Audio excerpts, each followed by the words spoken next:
درته وایي چې په څو باندې دی ویلی دی ورای دی تر اوپر پوه شو 85000 روپۍ میله. السلام علیکم ورحمۃ اللہ وبرکاتہ. امید ده ټول ملګري بخیر. ملګرو نن موجوده یم میدان مول په میلا کې.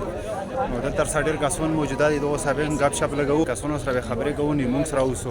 85000 روپۍ ویلی. مول ګرون دی که ارزون دی؟ یاره ډېر زیات ګران دی. پوه شولې بهرنی مول هم راغلی، خپل کورنی هم یې پوه شولې. بهرني مول کونډه میله سټاپ کړي. نه مړه وړوکی مول ډېر ګرون دی که ستر؟ یاره ګران ښه ګران دی. پوه شولې غاټ مول هم ټول ښه په های ریټ دی. صحیح مننه. دا وکړو تاسې بار بغ میلادو او دلته زه موجوده یم.